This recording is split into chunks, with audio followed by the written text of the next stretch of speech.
Labdien, dārgie draugi! Mani sauc Andris Kudors, un šis ir projekts Dāvida armija. Šodien runāsim par tēmu piemājotāji uz zemes. Lūksim Dievu. Dievs Tēvs debesīs, dar tā, ka mēs par Tevi domājam, Dievs, ka mēs sniedzamies pie Tevis, ka mēs domājam par Jēzu, kurš ir Tev, Dievs Tēvs, pa labo roku. Lūdz, Dievs, ka mēs spējam savus domas vērst uz augšiem, ka mēs apjožam savus prātu gurnus, kā rakstīts. Ka mēs savaldam domas un mēs vēršamies pie Tevis, Dievs, ikdienas. Lūdzu, Dievs, ka šis raidījums arī palīdz, ka ikdienas putekļi nokrīt, ka tie, kas klausās, Dievs, vēršās pie Tevis, ka viņi dzird Tevi garā. Uzrunā, Dievs, lieto šo raidījumu, Dievs, dod mums sirdī izpratni, ka mēs esam šeit tikai ciemiņi un uz laiku, un ka mūsu mājas ir pie Tevis, Tēvs debesīs. Jēzus teica, ka aiziet mājokļus sagatavot, un ka Tavā namā, Tēvs, ir daudz mājokļu. Dievs, dar tā, ka mums visiem tur vietas atrodas, viss, kas skatās šo raidījumu, Dievs, vadi mūsu dzīves tā pa gaismas ceļu. Lieto šo raidījumu, Dievs, ka tam ir Tavs auglis, un ka Tu tiec pagodināts. To visu lūdzam Kristus vārdā. Amen. Sāksim ar rakstiem. 1. Mūzes grāmatā 25. nodaļā, 23. un 24. pants. Un zemi, lai neviens nepārdod par īpašumu. Zeme pieder man, bet jūs esat svešinieki un piemājotāji pie manis. Tāpēc visā jums piederīgajā zemē jums jāatļauj zemes izpirkšana. Šīs un līdzīgas raksturvietas parāda to, kā Dievs pasargā izraēliešu no pārāk lielas noslāņošanās, ka vieni palikt galīgi nabaga un bankrotēt, un citi tad būtu superbagāti, un man nekas nav pret bagātību, un es esmu par kapitālismu. Ticu, ka tā ir taisnīgāka sistēma nekā sociālisms, kurā var atņem. Labāk jau, ka cilvēki labu motīvu dēļ vadīti un Dieva ietekmēti ziedo, un tad tie, kuriem nav, bet nevis ar varu atņem. Lūk, bet tātad ne par šo šodien vēlos runāt, drīzāk par šiem vārdiem, bet jūs esat svešinieki un piemājotāji pie manis. Dievam pieder zeme. Mēs esam kā ciemiņi uz laiku. Ja cilvēks pārāk pieķerās šīs pasaules lietām, viņš kļūst par šīs pasaules draugu, bet tad viņš nonāk ienaidā ar Dievu. Jo tā nevar. Tas, ka mēs esam te piemājotāji, tam ir garīga nozīme. Mūsu sirdis ir debesīs ar Dievu. Bet tad dzīvesveidam jābūt pakārtotam. Man jāvelta laiks nodaloties no šīs pasaules, jo Sātans meklē, kā lauva, aprīt kādu. Viņš staigā un meklē kādu, ko aprīt, kurš vājš palicis ir. Dievs mūs sargā, mums ir ticības vairogs, mums ir bruņas, mēs esam viņa aizsardzībā. Un mums ir jāvelta laiks nodaloties no pasaules, jo pasaule uzslāņo, un tad kāju mazgāšana, kas bija ebrejiem fiziski nepieciešamība, jo viņi staigāja sandalēs, pa putekļiem, pa smiltīm. Toreiz nebija asfalti, jā, varbūt romiešu ceļi šur tur bija labi, bet nebija tā kā tagad. Un kājas aputēja, tas ir mums līdzība ar garīgu ikdienas nomazgāšanos, kad Pēters vēlās aizliegt un nepiekrīt Jēzum, ka viņš mazgās viņa kājas. Jēzus saka, ja tu neļauj, tev nav daļas pie manis. Pēters saka, tad mans rokas un galva. Saka, nē, tu jau esi tīrs, tad jūs esat tīri to vārdu dēļ, uz ko es jums esmu runājis, Jēzus saka.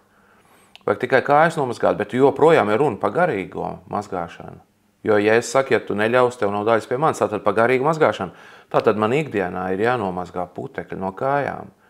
Kājas, tātad es staigāju, es esmu pasaulē, un nāk uzslāņojums virsū. Pasauli dzenās pēc tevis, Sātans cīnās par mūsu dvēselēm. Tāpēc ir jānodalās. Labi, kad tu skaties šo raidījumu, skaties arī citus, lasi Bībeli, lūdz Dievu, esi draudzē, esi aktīvs kristīgā sadraudzībā ar brāļiem un māsām. Un svarīgākais esi lūkšanā, tu un Dievs individuāli. Lūk, jo mēs esam piemājotāji. Ja tu aizbrauc ceļojumā vai komandējumā uz citu valsts, tu taču zini, ka tā nav tava tēvzeme, tu zini, ka tā nav tava dzimtene, tu gribi atpakaļ uz savu zemi, pie savējiem. Lūk, kur ir tie mūsējie? Mēs visi tā esam draudze, šeit ir kā piemājotāji. Domājam par debesīm. Lasam vēl psalmā, 39. psalmā no 5. panta. Dar man zinām, kungs, manu galvu un kāds ir manu dienu mērs, lai es saprotu, cik nīcīgs es esmu. Redzi, tu mans dienas esi līdz sprīž garumā un mans mūža ilgums nav it nekas tavā priekšā. Tikai vēja plūsma ir cilvēks savās mūža gaitās selā. Cilvēks staigā kā ēna, un nieka dēļ viņš raizējas. Viņš krāja mantu kaudzēm, bet nezina, kām tā būs. Nu, uz ko tad, kungs, lai es ceru? Mana cerība ir vienīgi uz tevi. Vēlos uzsvērt šī psalma vārdus. Mana cerība ir vienīgi uz tevi. Tātad vienīgi tikai uz Dievu. Dievs ļauj kristiešiem nonākt grūtībās, kurās viņi saprot, ka viņi var likt cerību tikai uz Dievu. Dievs pieļauj šīs grūtības, lai tu un es, lai mēs varētu saprast, ka mēs bez Dieva neko nespējam un ka mums jāliek cerība vienīgi uz viņu. Te ir vārdi tādi pirms tam, un nieka dēļ viņš raizējas, viņš krāja mantu kauzēm, nezinu, kam būs. Tātad nieka dēļ raizējas. Man arī tagad ir zinātniskās pētniecīgas darbs, tas ir veids, kā es pelnu maizīti, un es redzu, kā tas man velk projām. Vienkārši velk projām, visu uzmanību ir tur. Man ir speciāli jānodalās, man jāizlem, nē. Nebūs tikai tās akūtās darba lietas, kur ir daudz, un viņas jāizdara. Un kas apsolīts, tas jāizdara, bet ne par to cenu, ka mēs pazaudētu uzmanību no Dieva. Ne par to cenu, jo te ir mūžības nozīme. Mūžības nozīme. Disertācijai, projektiem, pētījumiem, un lai kāds būtu tavs darbiņš, tam ir nozīme, bet tikai laicīga nozīme. Salmans saka, viss ir vēja ķeršana. Viss, kas ir uz zemes radīts, viss sadegs, izkusīs karstumā, ugunī. Viss. Nu, uz ko tad, kungs, lai es ceru? Grūtībās Dievs pieļauj mums grūtības, un ka mēs ceram tikai uz viņu. Mēs ar Lilitu sievu ik pa laikam konsultējam pāris un individuāli cilvēkus par laulības jautājumiem. Es konsultēju cilvēkus, pamācu par atkarību lietām. Dažkārt redzu, ka kristieši vēlas tikai sakārtot kaut kādu vienu jautājumu. Bet tas jau nav mērķis, kāpēc Dievs tevi pieļāvis grūtības. Ne jau tikai, lai tu tiktu vaļā no atkarības. Jā, tas ir svarīgi, jo nekas nedrīkst kalpināt. Ne jau tikai tas, lai tu laulībā labi justos. Jā, tas ir svarīgi, un laulība ir no Dieva, bērni ir svētība, vīrs un sievas attiecībās mēs redzam Kristus un draudzes attiecības. Tātad tas viss spriežam par to garīgi. Un tomēr ne laulība, ne vēl kā citi jautājumi nav tik svarīgi kā tavas attiecības ar Dievu. Pat ja tu būtu laimīgs laulībā un tu pēc tam netiktu debesīs pēc šīs dzīves, kāda jēga, bezjēdzīga, tukšums. Bet ja tu uztici savu dzīvi Dievam un Dievs tev sakārto tavas attiecības laulībā, tad ir jēga visam, arī tavai laulībai, jo tava laulība tad pagodina Dievu. Kāda jēga savaldīt kādu atkarību? Var jau iet uz sekulārām grupām un tur kaut ko savaldīt mēģināt ar grupu, un ir cilvēki, kas tiek galā. Es tāds esmu redzējis, un tad viņi nav vairs neiet spēlēt, bet vai viņi patiesi brīvi, un vai viņi Dievu pagodina ar to, vai viņi nonāks debesīs, tāpēc, ka viņi ir savaldījuši kādu atkarību, bezjēdzīgi. Neiztērē ciešanas.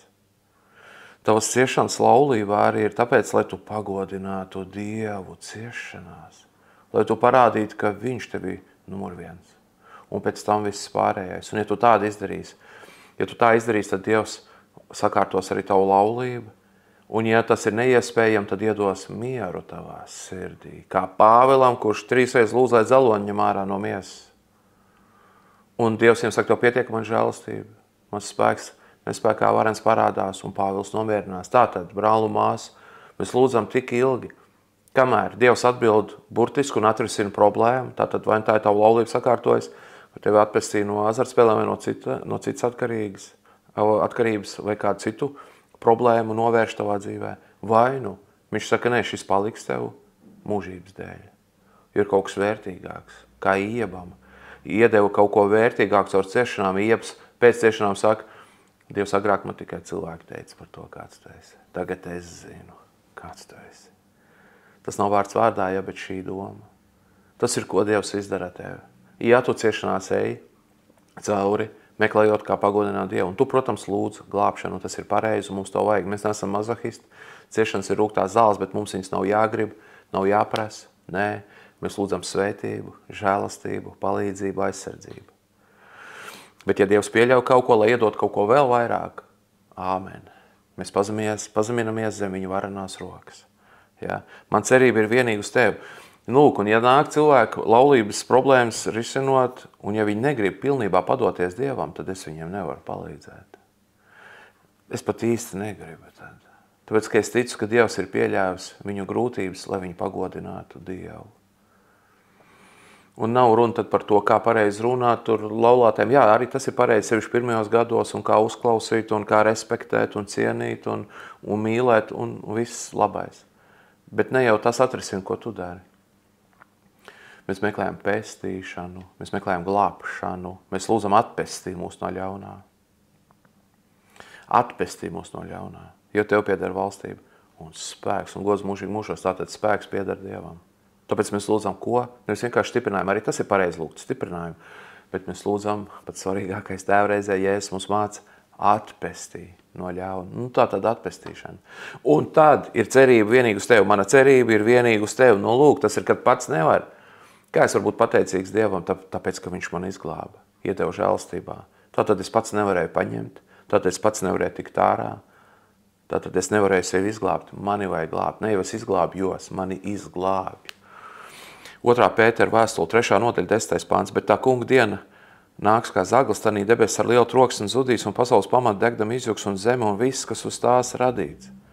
Kad nu viss tā iznīks, cik stipriem tad jums jābūt svētā dzīvē un dievbībā, gaidot un pasteidzinot Dieva dienas atnākšanu, kuras dēļ debesis ugunīs, sadegs un pasaules pamatu karstumā izkusīs. Bet mēs gaidām pēc viņa apsolījuma jaunas debesis un jaunu zemi, kur taisnība mājo. Tādēļ, mīļie, gaidīdam centieties, ka viņš jūs atrod ar mieru sirdī, neaptraipīts un nevainojams. Un uzskatiet mūsu kunga pacietību kādu glābšanai dotu. Kā jau arī mūsu mīļais brālis Pāvils jums ir rakstījis pēc viņam dotās gudrības. Slavu Dievam! Te ir teikts gaidot un pasteidzinot Dieva dienas atnākšanu. Nu kā mēs varam pasteidzināt pēdējās dienas atnākšanu? Nu kā, ja mūsu sirds ir debesīs? Ja tu vairs šī pasaulē negaidi, ka tev būs viss kaut kas un kaut kāda liela sasnieguma. Un viss, ko Dievs dod žēlstībā, slavu Dievam, par to esam pateicīgi, baudām to, ko viņš iedod, baudām. Un tomēr pats svarīgākais ir, lai sirds ir debesīs. Savādāk, kā tu izpildīsi šo rakstvietu? Kā šis raksts piepildīsies? Gaidot un pasteidzinot Dieva dienas atnākšanu. Ja, kā ir šie vārdi, Maranata. Ja, tad kungs nāk un tos lieto ar attieksmi, lai viņš nāk. Nu kā? Ja tavs sirds ir šeit un nevis debes lietās. Un to nevar mākslīgi panākt. Nu, tam ir jābūt tiešām, tam jāvēlt laiks.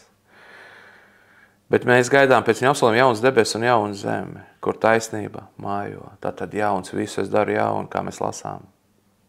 Jaunas debesis, jauna zemi, kur taisnība mājo, tātad šeit nemājo. Kur mājo taisnība? Vissvētākajā vietā, vecās derības laikā taisnība mājo vissvētākajā vietā, tātad templī, kur bija šķirsta eņģeļi, un no turienes Dievs runāja uz Izraēlu. Vissvētākajā vietā priesteris vienreiz gadā iegāja. Viņu sasēja, jo ja viņš nomirta tur, lai viņu varētu izvilkt ārā, jo citi nedrīkstēja ieiet. Un bez Kristus asinīm, tātad tanī laikā bez lopiņa asinīm, tagad bez Kristus asinīm Dievu tūmā nerādies. Bet ar Kristus asinīm droši pieeja pie žēlstības troņa. Kur taisnība mājas atceros jaunā Rīgas teātrī, reiz bija lieliski izrāde. Neatceros, kā viņi saucās Kabala vai kaut kas tam līdzīgs, jā. Āboliņš spēlē un citi labi aktieri. Lieliski izrāde.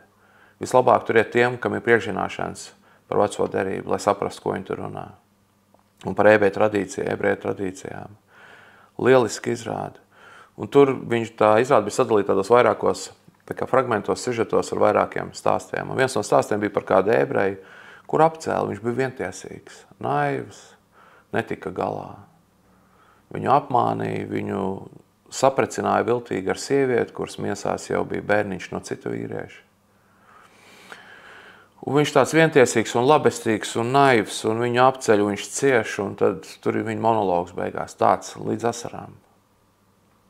Un viņš vārds vārtā vairs neatceros, bet apmēram viņš runā tā, ka nu gan jau kaut kāda, jā, gan kaut kāda. Kaut kāda taisnība piepildīsies, jā. Viņa dzīvē. Kaut kad būs labi. Debesīs. Un tas man uzrunāja toreiz te izrādē. Un šī rakstvieta man asociējās ar šī ebreju vārdiem, ja, kur viņš gaida uz jaunas debesis, jaunu zemi, kur taisnība mājo. Kad Jēzus bija uz zemes, viņš bija staigājošā taisnība. Viņš ir patiesība. Visa Dieva pilnība viņā iemājoja. Tad Jēzus klātbūtnē bija tas pats, kas būtu Dieva klātbūtnē, jo viņš arī ir Dievs. Reizē cilvēks, īsts cilvēks, patiesas cilvēks un patiesas Dievs. Viņa klātbūtnē jau viss atrisinājās. Viss jau atrisinājās. Atklāsmes grāmata 21.1. Es redzēju jaunas debesis un jaunu zemi, jo pirmā debesis un pirmā zeme bija zudus un jūras vairs nav. Un es redzēju svēto pilsētu jauno Jeruzalem nokāpjam no debesīm, no Dieva, sagatavot kā savam vīram graznot līgavu. Un es dzirdēju stipru balsi no troņa sakām, redz Dieva mājoklis pie cilvēkiem. Viņš mājos viņu vidū, un tie būs viņa ļaudis, un Dievs pats būs ar viņiem. Viņš nožāvēs visas asaras no viņa acīm, un nāves vairs nebūs nec bēdu, nec vaidu, nec sāpju vairs nebūs, jo kas bija, ir pagājis. Atceramies, pat lasījām Pētera vēstulē par to, ka jaunas debesis, jauna zeme mēs gaidām. Lūk, un atklāsmes grāmatā tiek parādīts svētajā garā, tiek parādīts Jānim. Viņš izstāsta mums, tātad caur rakstiem mēs uzzinām. Es redzēju jaunas debesis, jaunu zemi. Tātad piepildīsies, notiks obligāti. Dievs savus plāns izpildīs. Neviens viņu nevar apturēt. Neviens viņam nevar pateikt, ko tu dari. Viņš visu dara ideāli un pareizi. Viņš sasniegs visus mērķus, kā Ieps saka, jo tur Iepa grāmatas noslēgumos, ka tagad es zinu, ka viss lietas tev ir iespējams, katru nodomu tu izdarīs. Ja? Apmēram tāda doma. Jo pirmā debesis, pirmā zeme bija zudus. Nepieķeries šai zemē. Viņa pazudīs. Neieguld sirdi. Ja? Sirds debesīs. Sirds debesīs, tur, kur Jēzus ir, vēršam domas uz augšieni. Ja netiks galā ne ar atkarībām, ne ar laulības problēmām, ne ar bērnu audzināšanas problēmām, ne ar pārdzīvojumu par veselību, par karjeru, par cilvēku atzinību, par ko vēl nē. Netiks galā. Netiks galā, ja sirds nebūs tur, kur Jēzus ir. Dievam tēvam pa labo roku. Ja, uz turieni vēršam domas. Tie ir teikts, Dievs pats būs ar viņiem. Jēzus, kad bija uz zemes, jau ir, kas ir Jēzus Emānuēls? Tātad Dievs ar mums. Jēzus uz zemes jau demonstrēja, kas būs debesīs tātad. Ja kādam bija slimība, tiek dziedināts. Kādam kaut kas trūks, nav ko ēst, tiek pabarots. Kāds nezina patiesību, Jēzus paskaidro. Viss tiek atrisināts. Kādam nav dzīves mērķi, Jēzus iedod. Ja, viss sakārtojas Jēzus klātbūtnē. Un tā bija atblāzma tātad no debesīm. Valstība jau sāks uz zemes kaut kādā mērā, jo teiks, mēs esam pievienoti viņa dēla valstībai. Ja, tas ir runāts jau tagad. Bet pilnā mērā debesīs, un te ir rakstīts tātad jaunajās debesīs, jaunajā zemē. Un te ir teikts, viņš nožāvēs visu asars no viņa acīm, nāves vairs nebūs nec bēdu, nec vaidu, nec sāpju vairs nebūs, jo kas bija, ir pagājis. Šī ir man viena no pirmajām mīļākajām rakstvietām Bībelē. 92. gadā, kad man māsiņa mira lēnām slimnīcā, es paņēmu Bībeli tur un lasīju, un jauno derību bija tāds Gideona bībelītes mazās. Un toreiz tādā tumsā manai mammai bija kaut kas līdzīgs jau nervu sabrukumam dēļ viņas meitas, mans māsas miršanas. Un tad es lasīju Bībeli, un tur viss tāds pelēks bija, mūsu televizors bija saplīs, tur es strādāju skolā, pa sporta skolotāju, un pa vakariem lasīju Bībeli. Un 40 krimināla romāns, man bija 2 grāmatas toreiz. Es nevienā draudzē vēl nebija, bet Dievs man uzrunāja caur Bībeli. Es kļuvu ticīgs, nesatiekot kristiešu. Dievs pats man uzdāvināja ticību. Lasi Bībeli, brīnum notiek. Kad tu lasi Bībeli, notiek brīnum tevī. Ar atvērt sirdi, ja tu lasi. Paklaustam, kas tur ir. Viņš nožāvēs viss asars, lūk, un tajā visā pelēkumā, tādā tumsā, šī rakstvieta bija kā tāds gaismas stariņš kaut kur no nākotnes. Ka šādi notiks pie Dieva ir šādi, tas sildīja manu sirdi. Tad neieguldies šīs pasaules lietās, tur nāk līdz ciešanas, vilšanās. Jā, ir jādara, jārūpējas par ģimeni. Ja tu esi vīrietis, tad jo sevišķi. Jāuzņemās atbildību par savu dzīvi, par saviem tuviniekiem, tātad jārūpējās. Bet ne tā kā Marta, bet kā Marija, kas sēž Jēzum pie kājām, jo viņš par visu parūpējās. Jā, es atbildīgs daru visu, bet visi tavu likteņi ir Dieva rokās. Dieva rokās. Noslēgumā viena raksturiet Filipiešiem 3.19. Viņu gals ir pazušana, viņa Dievs ir vēders un kauns viņiem ir gods. Viņu prāts vērsts uz zemes lietām. Mūsu piederība ir debesīs, no kurienes mēs arī gaidām pestītāju kungu Jēzu Kristu, kas pārvērtīs mūsu zemības miesu līdzīgi savai apskaidrotāji miesai ar spēku, kurā viņš arī spēja sev pakļaut visas lietas. Slavu Dievam! Mēs gaidām pestītāju, mēs gaidām, gaidīšana ir garīgs stāvoklis, tā ir garīga prakse gaidīt uz Dievu. Caur to tu pagodini Dievu, tu ierādi viņam valdnieku lomu, tu gaidi uz viņu. Nevis viņš gaida uz tevi, bet tu gaidi uz viņu. Esi pazemīgs. Mūsu piederība debesīs. Pirms tam teikts, tiem, kuru gals ir pazušana. Tie teikts, viņu gals ir pazušana. Lūk, tiem prāts vērsts uz zemes lietām. Mums tā nē. Pat, jo tu dari kaut ko tev uz zemes un ir jādara, ir jāpelna maizīt, jā, kā Pāvils raksta, ka jāstrādā ir. Viss labi ar to. Bet sirdī jābūt Dieva lietās, praktiskajā nozīmē tev, draudzes lietās, kalpošanā. Ļauj, ka tev kalpo un tu kalpo citiem. Te nozīmē ļauj tev, tas ir nevis, ka tu uzkundzējies, bet ja tev ir grūtības, ja tev vajag garīgu palīdzību, bet tev nav ko ēst, ļauj, ka draudzes tev palīdz. Es pazemīgs. Nepakautrējies pateikt, ka tev ir grūtības, garīgas vai kādas citas. Ja? Tā mēs viens otram kalpojam. Tas ir pareizi un veselīgi. Dievs tā iekārtojas, ka locekļi savā starpā saticīgi gādā viens par otru. Draudzē jābūt. Es redzu, ir tādi klīstošie holandieši staigā riņķī. Uz kaut kādu laiku var būt un meklēt ir ok. Pāriet no vienas draudzes uz citu arī drīkst. Tie, kas ir tādu kultu veido savējo, tie saka, ka nedrīkst, tad aizies prom, visu nobruks dzīvi. Es sākumā biju tādā draudzē. Paldies Dievam, ka es esmu prom no turienes. Paldies Dievam. Dievs bija žēlīgs. Bet kopumā nevar arī palikt par tādu staigājošo, ja klīstošu holandieti, atrod draudzi, kur tu kalpo un ļauj, ka tev kalpo, ja tev ir kāda vajadzība. Draudze ir Dieva iestādījums, nevis netīša sakritība kaut kāda. Kristieši izdomāja, varbūt mums šādi būs ērtāk. Nē, Dievs noteica to. Draudze ir Jēzus miesa, viņš ir galva, mēs viņa miesas locekļi. Mūsu piederība ir debesīs. Pat ja tev nav draudzes, tātad viens pats individuāli, tu esi tālu prom, nav kristieši kā Jāzeps, viens pats noturējās. Tātad viņu eģiptiešu sievu gribēja pavadināt, viņš noturās, viņam nav brāļa apkārt, viņam nav draudzes. Kāpēc viņš noturējās? Viņas sirds, es ticu, bija ar Dievu. Tāpēc Dievs viņus sargā, turēs labās rokas. Un pat ja krīt, tad pieceļ. Jā, lūksim Dievu. Dievs Tēvs debesīs pasargā mūsu prāts un sirds, ka mēs neiekļautos pārāk šī pasaulē un nepiekļautos un nepieķertos. Jo draudzība ar šo pasauli ir ienaidība. Ar tevi. Dievs, nē, mēs gribam mieru ar tevi, mēs gribam labas attiecības ar tevi, mēs gribam tev patikt. Dievs dara tā, ka mēs esam šīs zemes sāls un ka mūsu runa ir kā ar sālī, ka mēs pasakām svarīgo arī neticīgajiem. Tur, kur tas ir atbilstoši, bet ka mēs nenoberam pērles cūkām un svētumu nedodam suņiem. Dod gudrību, Dievs, ka mēs esam gudri kā čūskas, bet bez viltus, kā baloži, kā Jēzus mācīja.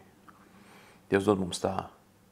Dod mums tādu prātu. Dievs dod mums tādu prātu, ka mēs pie tevis esam ar visu sirdi un dvēseli un prātu. Ka mēs neaizraujamies ar to, kas iznīks. Ka mēs pieķeramies tikai tev. Vadi mūs tā. To lūdzam Kristus vārdā. Amen. Paldies, dārgie draugi. Man sauc Ānis Kudors. Šis ir projekts Dāvida armija. Es atgādinu, ka tu vari nākt otrdienās uz atkarībnieku sapulci Rūpniecības iela 18, pirmajā stāvā.